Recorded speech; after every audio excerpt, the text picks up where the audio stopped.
Thank you, Mr. President.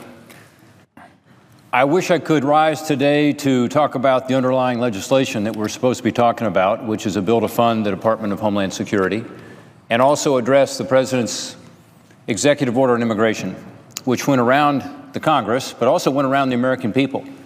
A judge down in Texas agrees with those of us on this side of the aisle who look at this as an illegal act. Instead, the President ought to work with us. Work with the House, work with the Senate, work with the elected representatives of the American people to actually pass a law to help fix what's broken in our immigration system. But we're not able to get on that legislation, not because we have differences about the bill that we could talk about. We could have votes on amendments. We could debate this issue. But because those on the other side of the aisle have decided they don't even want us to have the opportunity to hash out those differences, to take those votes. So, I think the constituents I represent in Ohio expect us to have that debate. They want us to have that debate. I hope that those on the other side of the aisle will decide to let us have that debate, and we could have a good, honest discussion about this and address both of these problems, the need to fund the department, but also the need to address this executive order. I think it's another example where Washington has let down the people I represent. In the meantime, this is no time for political games.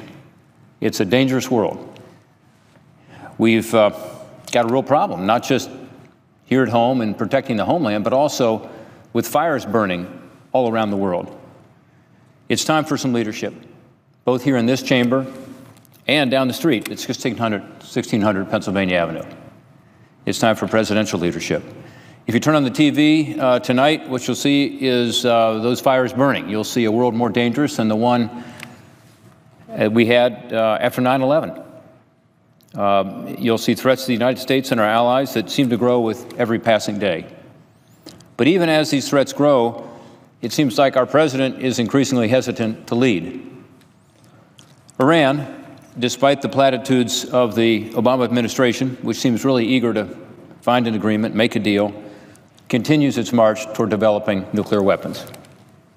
ISIS, this is the group that the president once described as the JV team when they were in Iraq flying the black flag of Islam extremism over cities like Fallujah, Mosul, cities that American Marines gave their lives to liberate. The president called them the JV.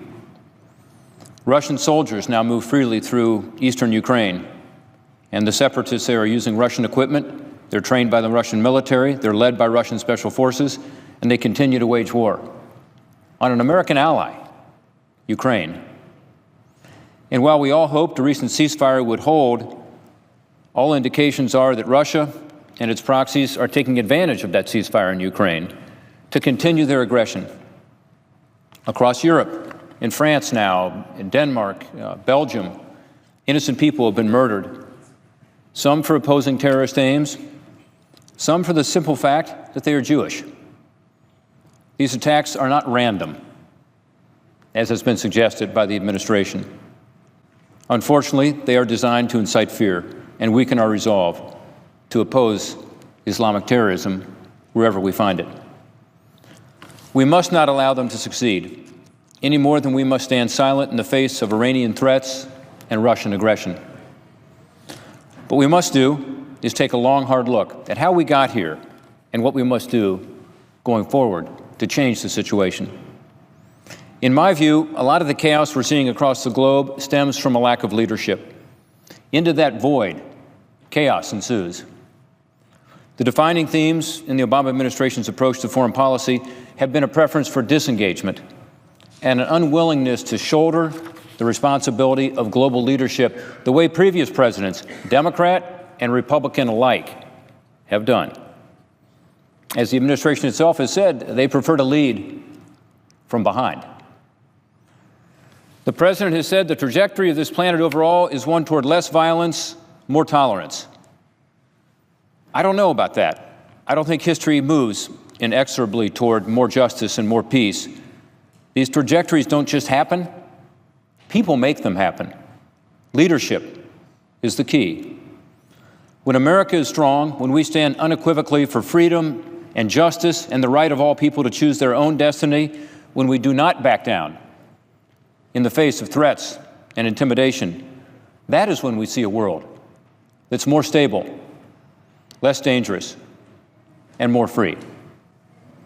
More wars, more conflicts, more threats to our security. These don't typically arise from American strength. They arise from American weakness.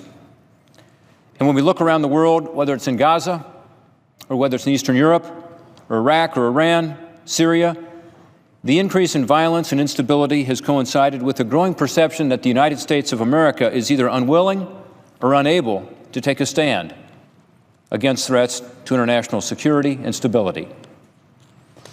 Addressing these complex challenges, and many of them are very complex, requires a sustained and proactive American leadership role and American engagement. It requires strategies that seek to shape outcomes, not be shaped by them. And there's a lot at stake. Events in Ukraine, the Middle East, and elsewhere are a direct challenge to the U.S.-led international order, which has led to unprecedented global prosperity and stability for both the United States and for the world. Confidence in America's unwillingness, lack of confidence in our willingness to use our unmatched economic, political, and military capabilities to uphold this system deters potential challengers and incentivizes other countries to play by the rules. That reduces the chances of war. If the credibility of this commitment is in doubt, then the stability and openness upon which U.S. economic prosperity and national security depend is jeopardized, and the chance for violence, instability, and economic collapse increases. The world is watching. They're watching to see whether this American-led order can withstand these challenges, or if we really are entering into a period of the post-American world. In Ukraine, the administration's response has been incomplete, reactionary, ineffective. There are many political and economic dimensions of this conflict, and Ukraine needs Western support to implement crucial reforms in these areas. But there's also a military dimension to this crisis that we cannot continue to ignore. Sanctions alone have not worked. The so-called ceasefire agreements have not worked. As President Obama, Angela Merkel, and Francois Hollande debate and discuss ceasefires and timelines, Russia is deciding the outcome on the ground in eastern Ukraine this afternoon as we talk. And unless we help provide Ukraine the tools they need to prevent that from happening, any future agreements will only solidify this reality. Let's allow them to defend themselves. Russia continues to believe that military force is a viable option to achieve its goals. And unless the United States and its European allies and NATO help the Ukrainians prove otherwise, this behavior is unlikely to change. It's well known by now that the President has refused to adopt policies that actually provide Ukraine with the capabilities it needs. A bipartisan coalition, on the other hand, has emerged here in Congress on the need to do more. And we will continue to advocate for a change in course and the pursuit of a proactive, comprehensive strategy that actually works. In the Middle East, proactive American leadership requires upholding our commitment to stand unequivocally with Israel. No other nation in the world would be expected to put up with tunnels into their cities, with rockets raining down on people's homes. The press got it wrong last year, and with all due respect, I believe the President got it wrong too. There is no moral equivalence in Gaza. I've made a few trips to Israel. I've met with her people. I've walked the streets of Sderot. I've seen the remains of missiles that were targeted against innocents with hatred and intent to kill and maim. I've been out to the bomb shelters, the indoor fortified playgrounds built so children can have a chance to play without fear. I've spent time at an Iron Dome battery facility with their crew outside Ashkelon. And I can tell you this, from what I've learned, the people of Israel want peace. Unfortunately, we know the biggest winner from this administration's wavering support of Israel is Iran. Iran continues to stall on negotiations meant to end their nuclear weapons program. They continue to ask for more time, and the administration continues to grant it. Meanwhile, Prime Minister Benjamin Netanyahu is coming to the United States next week to speak of the threat Iran poses, not only to Israel, but to the world. And the president seems to be too busy to meet with him. Truly, the world's turned upside down.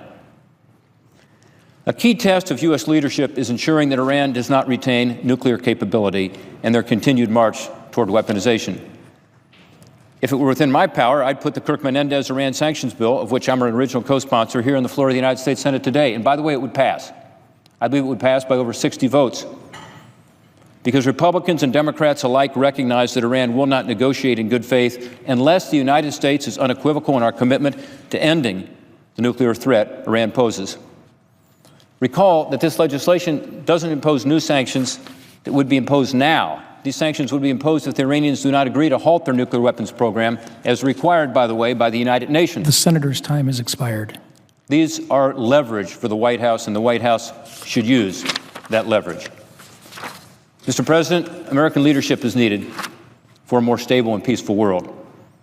I believe the future does not belong to bigotry and hate, but to freedom-loving people of the world. But the United States of America must lead the way. I yield back my time.